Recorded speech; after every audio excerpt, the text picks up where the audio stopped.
More speculation has been raised on the reasons for NATO's intervention in Libya. And as RT's Laura Emmett reports, the organisation may have been trying to prevent Gaddafi from burying the American buck.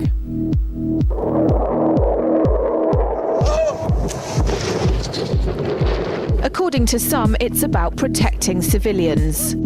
We must not tolerate this regime using military force against its own people.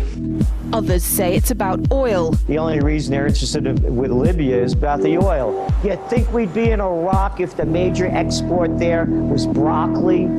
But some are convinced intervention in Libya is all about currency, specifically Gaddafi's plan to introduce the gold dinar, a single African currency made from gold, a true sharing of the wealth. It's one of these things that you have to plan almost in secret, because as soon as you say you're going to change over from the dollar to something else, you're going to be targeted. There were two conferences on this, one in 96 and another one in the year 2000, called the World Mataba Conference, organized by Gaddafi. And everybody was interested, and I think most countries in Africa were keen.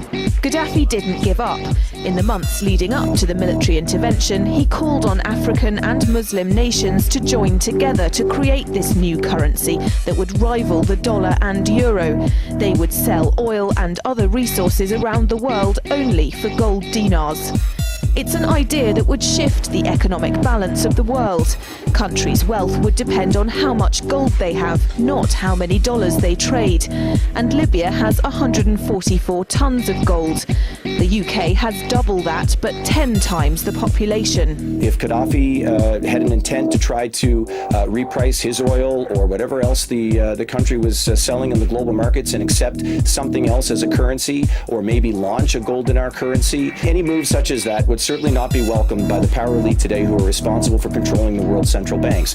So yes, that would certainly be something that would cause his immediate dismissal and the need for other reasons to be brought forth for removing him from power. It's happened before.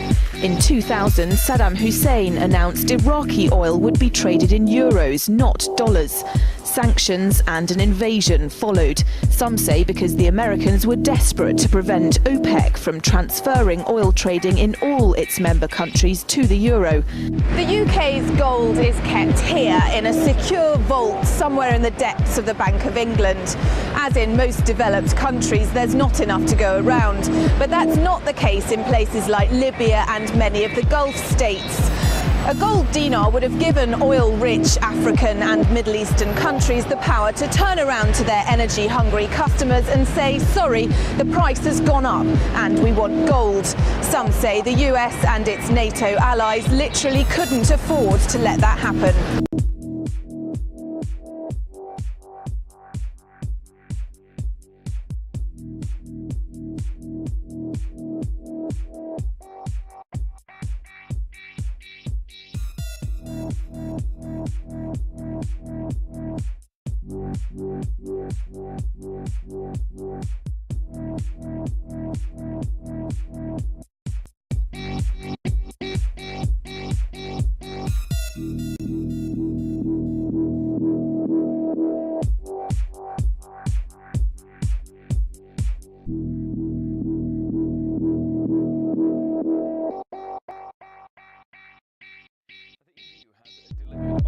Threat to ban the import of crude oil from Iran in response to its nuclear program. The latest round of sanctions prohibits any new oil contracts while allowing for existing deals to run until July.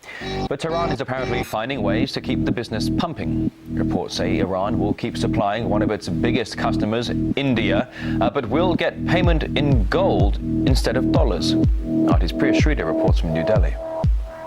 India actually has already bought Iranian oil using gold instead of US dollars. And this is extremely significant because every year India actually spends $12 billion US dollars on Iranian oil. And now actually Beijing is also saying that it might want to jump on board with New Delhi and also look into some sort of agreement with Iran to continue to get oil. New Delhi and Beijing actually account for 40% of the imports of Iranian Iranian oil. The EU only counts for 20%. Obviously, we've been talking about all week about this oil embargo that the EU announced on Monday that they're hoping to roll out and put into place by July 1st. And obviously, if New Delhi and Beijing find a way to continue trading with Iran using gold instead of US dollars, this would severely hurt what the European Union and Washington is trying to do. Russia has also said that it wants to continue trading with Iran using domestic currencies instead of US dollars. Obviously, the point of the EU oil embargo would be to bring Iran back to the negotiations table over its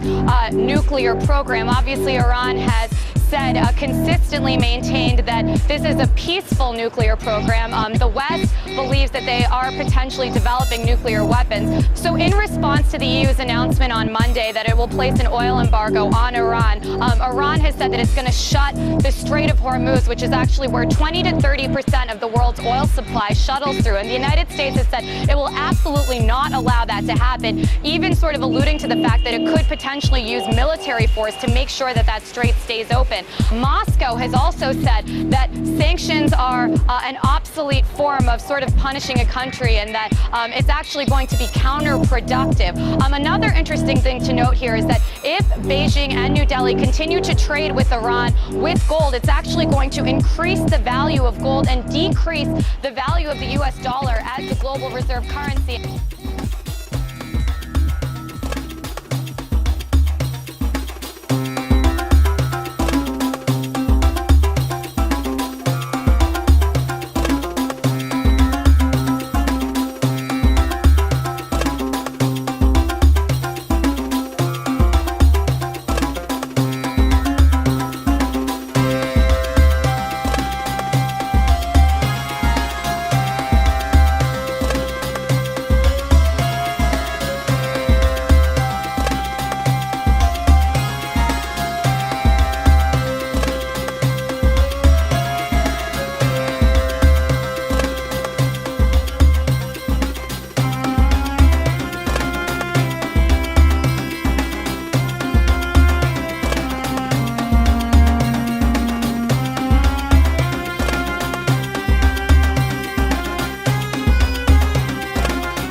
On Sunday, the price of petrol at the pump was 45 cents a litre. Overnight, it spiked to 94 cents, and already on the black market, operators are selling oil for more than $1.25 a litre. Nigeria produces nearly 2.5 million barrels of crude a day. Because it lacks refineries, the oil is exported, and refined products are then imported at a considerable cost. The subsidies have long been a precious benefit for the average Nigerian who makes less than $2 a day. Take that away, and the people retaliate.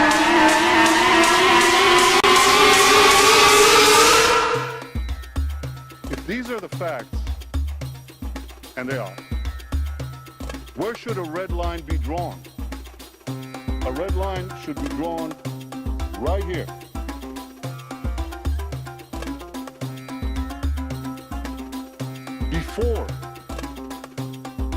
Before Iran completes the second stage of nuclear enrichment necessary to make a bomb.